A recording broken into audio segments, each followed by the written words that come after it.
2023 was an amazing year in gaming, and I just wanted to share the games that I enjoyed the most this year by just making a video that expresses all of that.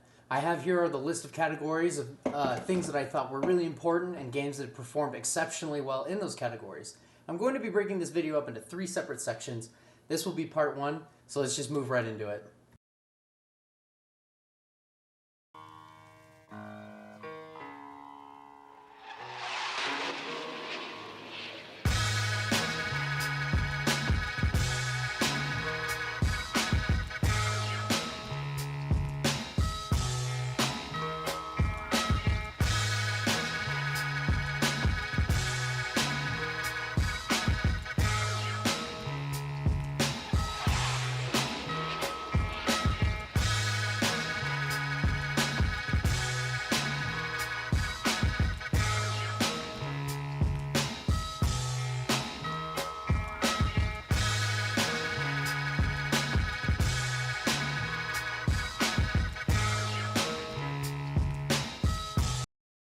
Before playing Street Fighter 6, I had zero experience with any kind of a fighting game whatsoever. I grew up mainly with first-person shooters like Halo, Call of Duty, and Battlefield.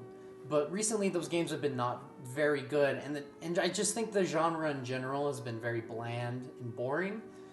So I wanted to switch perspectives and find my new favorite competitive multiplayer game.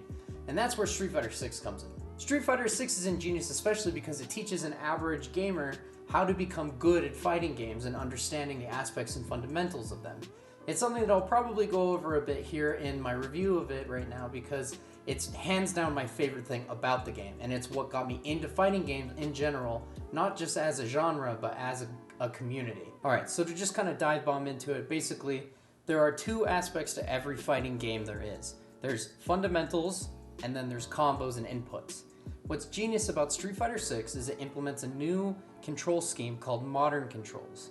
And what's cool about modern controls is it kind of helps you out by doing the inputs for you, so that way if you're brand new to fighting games, you don't have to worry about getting your inputs right, so all you have to learn out the bat is fundamentals. The fundamentals are also taught to you in the game's new campaign mode called World Tour mode. This is basically a Yakuza open world inspired RPG-ish game mode where you move through and you complete quests and you complete objectives as you move through the story. But also what's cool to know is that as you're doing this, you're subtly being taught the fundamentals of a fighting game. Some examples that I can think of are the parry,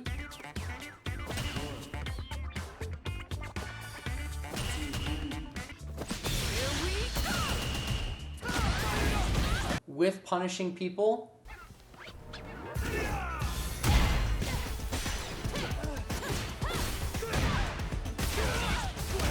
and one of my personal favorites is the way that it handles anti-air, where it has you mainly fight these drones in the campaign that'll be high up above your head so you can't hit them with normal attacks, so you have to learn to uppercut or find ways to deny enemies being in the air above you, which is extremely important in normal matches.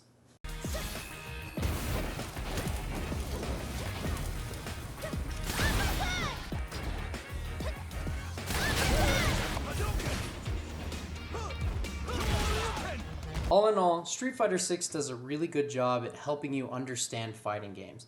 I got so completely engrossed in it that I actually ended up purchasing a fight stick for myself so that I could learn the classic controls and start working on my inputs and combos.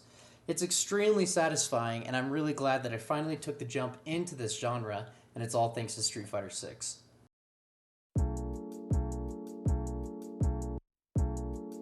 Two winners for this category are Halo Infinite Online and Warhammer 40k Darktide. Darktide is really going to be the true winner of this category because I think it had the biggest fixes and it made the game genuinely very fun to play. Darktide was very famous for having a very rough launch. It had really terrible performance and it was very lackluster in the content that it was coming out with. People were very disappointed to say the least.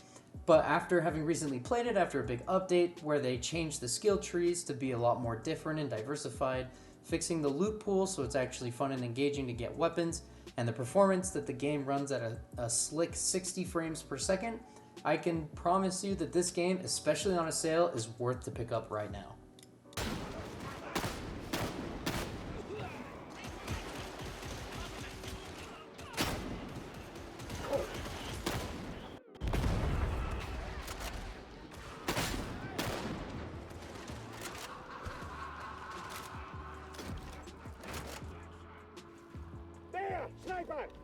God Emperor, let me walk unseen. Alright, and that brings me to the last part at the end of the video.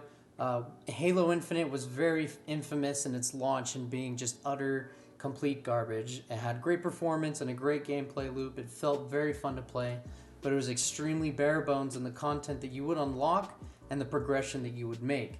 Everybody hated it, and the game dropped around 90% of its player base within a month. I'm here to report that there is a lot that has changed since then. All of the higher-ups have been fired and let go recently, so it has a completely new group of management here, and they have really turned the game around. They've implemented a Forge mode, which in my opinion is the best Forge mode that's been in any Halo game, and they've recently implemented Firefight mode, as well as a custom games browser and many different modes to play. For free, I really just recommend that you give this a shot and just see if you like it more than you did at launch, because I actually really did. Triple kill. Reinforcements. Double kill. Double kill.